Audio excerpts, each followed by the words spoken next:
Hi friends, நம்ம இன்றைக்கி இந்த வீடியோவில் மட்டன் பிரியாணி எப்படி வைக்கிறதுன்னு தான் பார்க்க போகிறோம். நான் வந்து 2 கப் அரிசி எடுத்து அரை மணி நேரம் ஊற வச்சுருக்கிறேன். நான் வந்து நெய் ஜீரக ஜம்பா அரிசி தான் எடுத்து வச்சுருக்கேன். அதுக்கப்புறமா மட்டனை வந்து நீங்கள் நல்லா வாஷ் பண்ணி எடுத்துக்கோங்க. நான் இப்போ மட்டனை வாஷ் பண்ணி தான் எடுத்து வச்சுருக்கிறேன். ஸோ அரிசி பாதினா நமக்கு வந்து பாதி மட்டன் எடுத்துக்கோங்க. இதில் வந்து என்ன மசாலா அரைச்சி போட்டிருக்கேன்னா இஞ்சி, பூண்டு, புதினா இலை, கொத்தமல்லி இலை, 2 பச்சை மிளகாய் இவ்வளோ சேர்த்து நான் அரைச்சி எடுத்துருக்கிறேன். அதையும் இதில் மட்டனோட ஆட் பண்ணியிருக்கிறேன். அப்புறமா 2 ஸ்பூன் தயிர் ஆட் பண்ணியிருக்கிறேன். இதில் வந்து என்ன மசாலா, வேறு என்ன மசாலா அப்படின்னா மட்டன் மசாலா இருக்கலாம், மட்டன் குழம்பு மசாலா இருக்குதா, அதுதான் இதில் ஆட் பண்ணியிருக்கிறேன். வேறு எதுவும் ஆட் பண்ணலை. இவ்வளோ ஆட் பண்ணதுக்கப்புறமா நல்லா இதை மிக்ஸ் பண்ணி கொடுத்துக்கோங்க. கொஞ்சம் சால்ட்டும் இதில் வந்து ஆட் பண்ணிக்கோங்க. அப்போ தான் அந்த மட்டனில் வந்து அந்த மசாலாலாம் பிடிக்கும். ஸோ இதே வந்து ஒரு அரை மணி நேரம் நம்ம வந்து ஊற வச்சுக்கோங்க, மட்டனையும் அந்த மாதிரி மசாலா தடவி.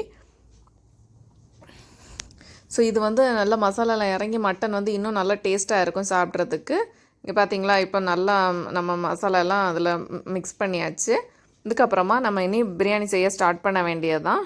அரை மணி நேரத்துக்கு அப்புறமா ஒரு கடாயில் வந்து பாதி 2 கரண்டி நெய் ஆட் பண்ணிங்கன்னா 2 கரண்டி தேங்காய் எண்ணெய் ஆட் பண்ணிக்கோங்க. அதில் அதுக்கப்புறமா ஒரு தர்க்கோல், அந்த ஸ்டார் இருக்குல்ல, அது 2 பட்டை, 3 கிராம்பு இவ்வளோ எடுத்துக்கோங்க.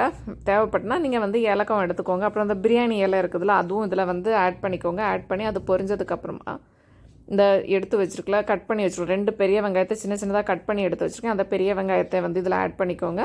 பெரிய வெங்காயம் வந்து பொன்னிறம் ஆனதுக்கப்புறமா இதில் வந்து தக்காளியும் ஆட் பண்ணிக்கோங்க. 2 குட்டி தக்காளியும் நான் இதில் வந்து கட் பண்ணி வச்சுருக்கிறேன். இப்போ இந்த ரெண்டுமே நல்லா வதங்கி இந்த மாதிரி நெய்யும் எண்ணெயும் பிரிஞ்சு வரணும். அதுக்கப்புறமா ரம்ப இலை இருக்குதுல்ல, அந்த ரம்பா இலையை வந்து கட் பண்ணி, ஒரு இலை தான் நான் இதில் வந்து கட் பண்ணி ஆட் பண்ணியிருக்கேன்.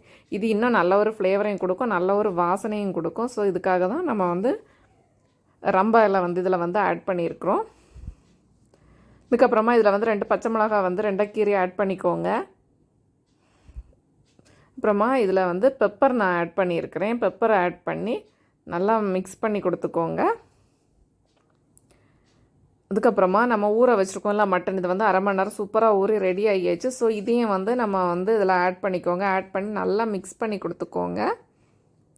இந்த இந்த பெரிய உள்ளி ஆட் பண்ணியிருக்கிறோம்ல, பெரிய வெங்காயம், தக்காளி, இது எல்லாத்தையும் கூட இந்த மட்டனும் வந்து நல்லா மிக்ஸ் ஆகி வரணும். இதுக்கப்புறமா இதெல்லாம் மிக்ஸ் ஆனதுக்கப்புறமா நீங்கள் என்ன பண்ணணுன்னா ஒரு மூடி போட்டு மூடி வைக்கணும். ஏன்னா மட்டனில் இருக்கக்கூடிய தண்ணி வந்து நல்லா பிரிஞ்சு வரணும்.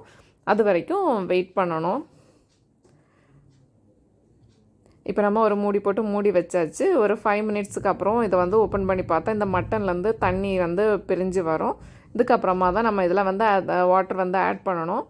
ஸோ நான் வந்து 1 கப் அரிசிக்கு வந்து 1.5 கப்பு தண்ணி வீதம் தான் ஆட் பண்ணியிருக்கோம். ஸோ நம்ம அன்றைக்கி வந்து 2 கப் அரிசி இதில் எடுத்துருக்குறோம். ஸோ நம்ம வந்து 3 கப்பு தண்ணி வந்து இதில் ஆட் பண்ணோம். ஸோ மட்டன் வேகும்போது நான் வந்து 2 கப்பு தண்ணி இதில் வந்து ஆட் பண்ணிக்கிறேன். ஆட் பண்ணி இதில் வந்து நம்ம குக்கரை வந்து மூடி வச்சிடணும் விசில் வர்றதுக்கு.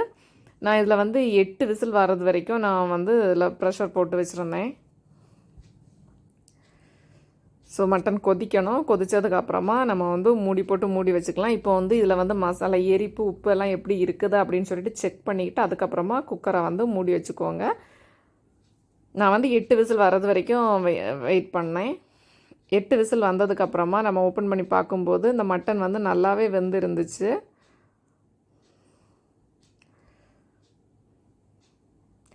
அதாவது மட்டன் வந்து நல்லா வெந்துடுச்சு. ஆனால் வந்து இன்னும் வந்து நம்ம 2 விசில் வச்சா எவ்வளோ வேகுமோ அது வரைக்கும் நம்ம வைக்கணும். ஸோ நம்ம வந்து இப்போ 8 விசில் போட்டு எடுத்ததுக்கப்புறமா நம்ம ரைஸ் இதில் வந்து ஆட் பண்ணிக்கணும்.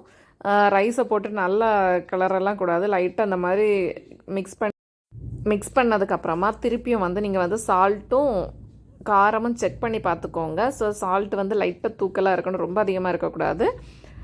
இதெல்லாம் செக் பண்ணி பார்த்துட்டு அப்புறமா நம்ம வந்து ஒரு மூடி போட்டு மூடி வச்சு அதுக்கு மேலே ஒரு பாத்திரத்தில் நான் வந்து தண்ணி வச்சுருக்கிறேன். இப்படி தான் தம் போடுறதுக்காக நான் ஒரு சர்வத்தில் தண்ணி வச்சுருக்கிறேன்.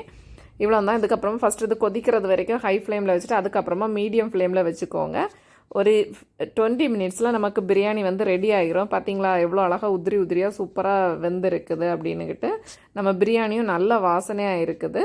ஸோ தண்ணி எதுவுமே கெட்டி நிற்கலை. ஸோ நமக்கு இப்போ வந்து கரெக்டான பதத்தில் வந்து பிரியாணி ரெடி ஆகியிருக்கு. ஸோ இதில் வந்து கொஞ்சம் முந்திரி பருப்பும் நெய்யில் வதக்கி போட்டிங்கன்னா நல்லாயிருக்கும்.